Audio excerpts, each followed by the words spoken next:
Hello दोस्तों, नमस्कार। बहुत बहुत स्वागत है आपका। आज हम बात करेंगे आरएसआई के विषय में। आरएसआई का पूरा नाम रिलेटिव स्ट्रेंथ इंडेक्स है। आरएसआई टेक्निकल इंडिकेटर का ही एक रूप है। जे वेल्स वाइल्डर जूनियर ने यह इंडिकेटर सन 1978 में विकसित किया था।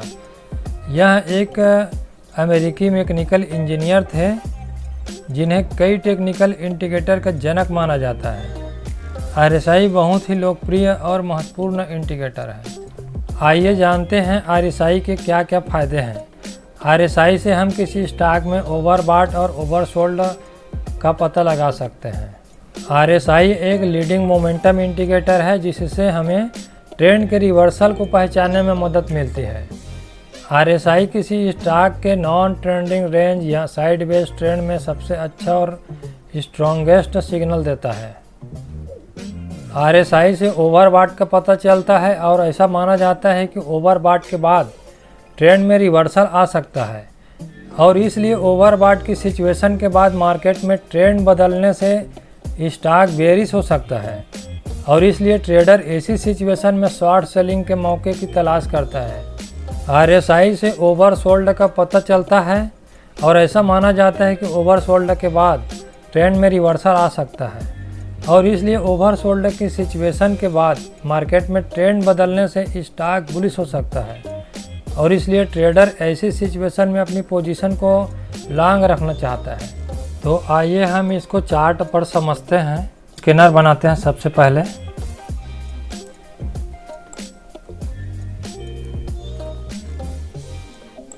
आरएसआई क्रॉस है वो जब 30 से ऊपर हो तब हम बाई करेंगे। इसको मैं सेव कर लेता हूँ। इसको हम फ्यूचर रखेंगे, उसके बाद हम बैक टेस्ट करते हैं। देखिए आया है बंधन बैंक 17/5 को।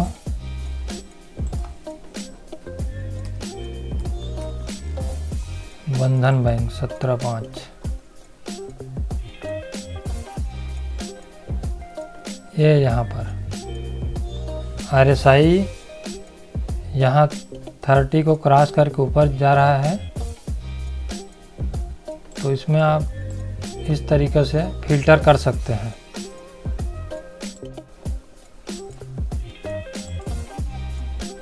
और स्टॉक देख लेते हैं दोस्तों, अमर राजा बैटरी।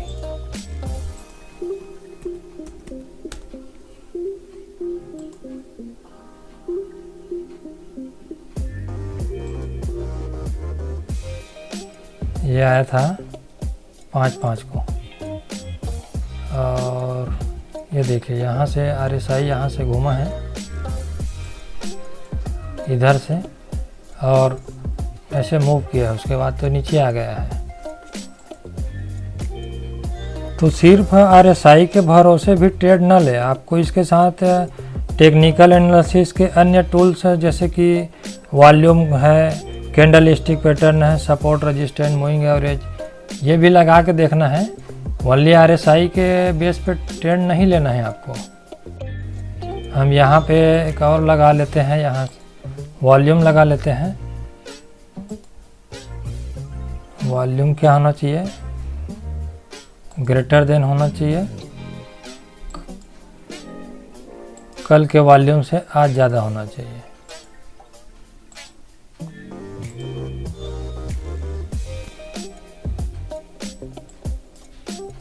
अब उसके बाद देखते हैं स्टॉक को। देखो और फिल्टर हो गया।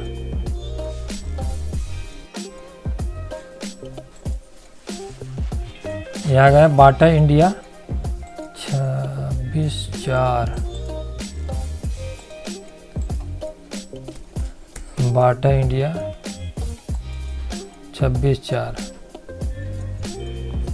ये देखिए 22, 23, 24, 25, 26 यहाँ पर। अब यहाँ पर आरएसआई आपका 30 से क्रॉस किया, उसके बाद स्टॉक कैसे मूव किया है। यहाँ से हम देखें तो लगभग 17% चल चुका है।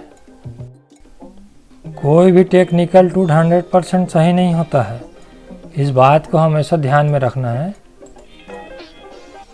इसलिए RSI भी हमेशा सही नहीं हो सकता, ये सिर्फ एक संभावना को बताने की कोशिश करता है। DLF 22/4, DLF 22/4 देख लेते हैं। ये है 22 अप्रैल, ये देखिए, और यहाँ से सीधा ऊपर, यहाँ से हम देखें तो लगभग 20%। और कोई स्टॉक उसी दिन आईबोल्स हाउसिंग, आईबोल हाउसिंग फाइनेंस, ये देखिए, ये भी 22 को आया था। यहाँ से 22 को जैसे ही क्रॉस किया RSI, फिर वॉल्यूम के साथ क्रॉस किया ना, वॉल्यूम देखिए 35%। तो इस प्रकार से हम फिल्टर कर सकते हैं इसको।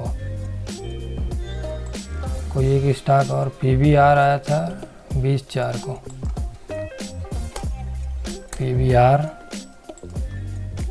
20 अप्रैल, ये देखिए 20 अप्रैल, इसको हमने मार्क भी किया था यहाँ से 20 अप्रैल। और 20 अप्रैल के बाद स्टॉक ने कहाँ मुँह पकड़ा, 28% दे दिया। तो हो गया अप ट्रेंड के लिए। अब हम डाउन ट्रेंड के लिए भी देख लेते हैं।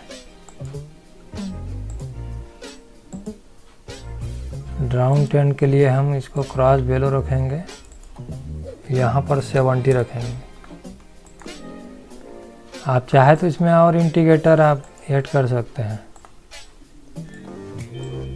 देखिए कुछ स्टॉक आया था यहाँ पे 12/5 ONGC,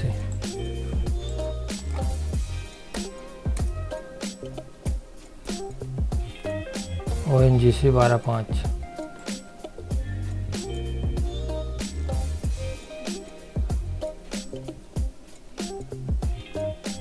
ये देखिए 12 तारीख को यहाँ से रिवर्स हुआ RSI, और स्टॉक भी नीचे आ रहा है। यहाँ से हम देखिए 2-3% नीचे आया है। और देख लेते हैं national,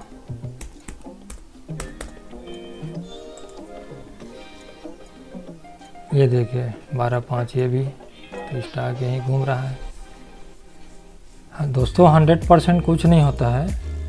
ICICI prudential, stop loss बहुत ज़रूरी है।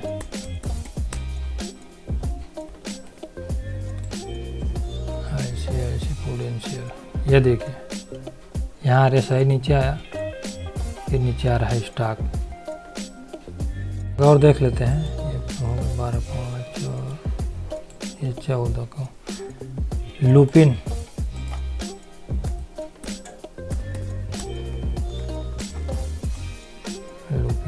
ये वहीं घूम रहा है। ये RSI नीचे आया है। वेदांता,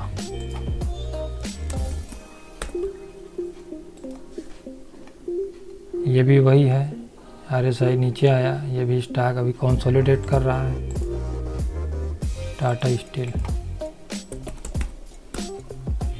टाटा स्टील देखिए, ये देखिए यहाँ से नीचे आया,